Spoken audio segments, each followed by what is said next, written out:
The inversion of a being. Our native state is altered by the inversion of incident zero, or simply by the inversion affected by the static itself. The main one is that the definition of inversion was based on the idea of what was the condition of a being before the zero incident and then after.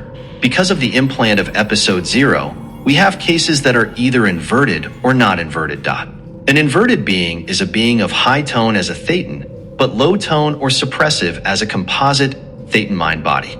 A non-inverted being is a low tone or suppressive being as thetan, but high tone as composite thetan mind body. This circumstance occurred at the creation of the universe, when suppressive or non-suppressive beings were reversed to become their polar opposites.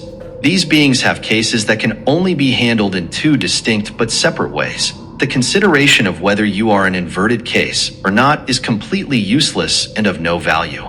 From a mechanical point of view, it only matters whether a being is inverted or not. This affects its ability to be an as-is case all along the time track and all along the bridge. That is all that matters to us, and not whether someone is bad or good or even suppressive. No, not all beings have gone through accident zero and the Big Bang. But this reversal mechanism is nonetheless something inherent in the whole static. In all likelihood, Incident Zero used this flaw in the static and exploited it to entrap and subject to enslavement.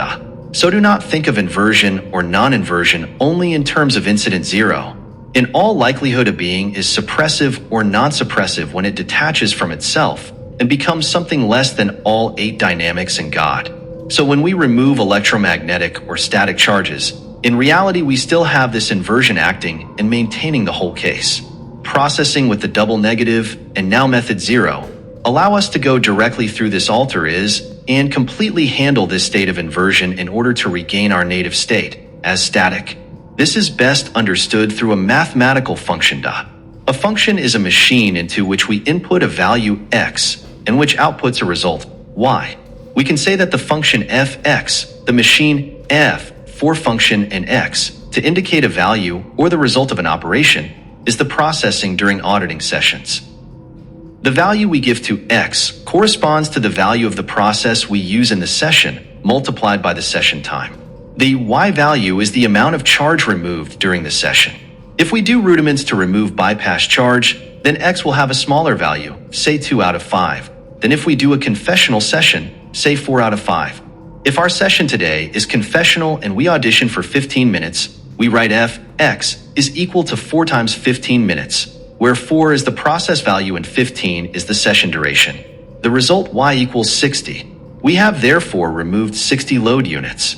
The next day, we run another 5-minute confessional session. We will then have fx is equal to 4 times 5. The result will be y equals 20 units of charge released. So the further you advance in the audition and in time, the more charge you remove. Here's a graphic representation of how the inversion of being works.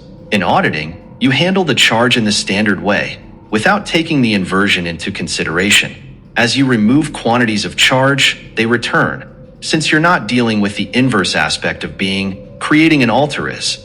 In reality, you don't as is your case, and you end up with as many charges as you don't necessarily perceive. So we know that negative commands will validate the false positive aspect of a non-inverted case, while positive, again negative, commands will validate the suppressive aspects of an inverted case. So, in reality, both are aberrant for a static because they are negative, but one of them seems to be favorable to survival. Thank you for following us, and I wish you good sessions.